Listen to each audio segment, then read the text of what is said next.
क्या कर्ण को हराने की शक्ति भीष्म पितामह में थी? एक रहस्यमयी और प्रेरक कथा। कुरुक्षेत्र की भूमि, जहां हर ओर युद्ध की आहट थी, जहां महायुद्ध शुरू होने से पहले ही वीरों की चर्चा होने लगी थी। कौरवों की सभा में एक दिन ये प्रश्न उठा, सबसे महान योद्धा कौन है? सबकी निगाहें दो नामों पर टिक गईं, भीष्म पितामह और कर्ण। सभा में टकराए दो महावीर। जब ये प्रश्न भीष्म पितामह से पूछा गया, तो उन्होंने शांत स्वर में कहा, मैं कर्ण को एक महान योद्धा मानता हूँ, लेकिन वह अभी भी मुझसे नीचे है। ये सुनकर कर्ण का हृदय क्रोध से भर उठा। उसने कहा, पितामह, आप मुझे कम आंक रहे हैं। यदि मैं युद्ध में उतर जाऊं, तो अकेला ही पांडवों को पराजित कर सकता हूं। सभा में सन्नाटा छा गया।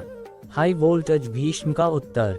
भीष्म मुस्कुराए और बोले, कर्ण, तुम्हारे पास शक्ति है, परंतु तुम्हारे भीतर अहंकार और अधर्म का साथ भी है। याद रखो, सिर्फ बल से नहीं, धर्म और संयम से ही विजय मिलती है।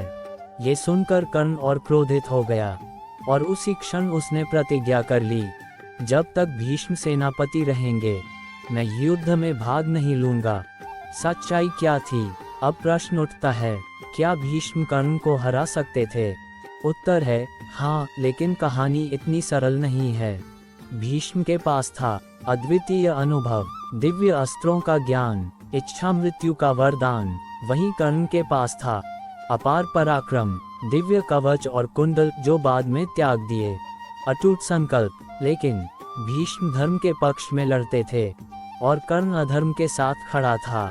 यही सबसे बड़ा अंतर था, भीष्म का छिपा हुआ संकल्प।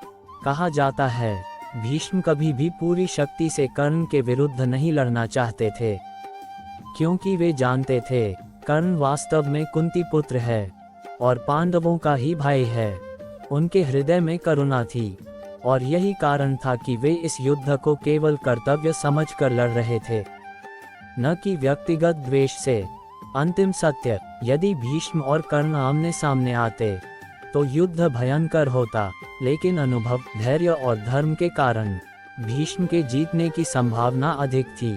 पर महाभारत हमें ये सिखाता है, सच्ची जीत केवल शक्ति से नहीं, बल्कि धर्म, विनम्रता और सही मार्ग से मिलती है।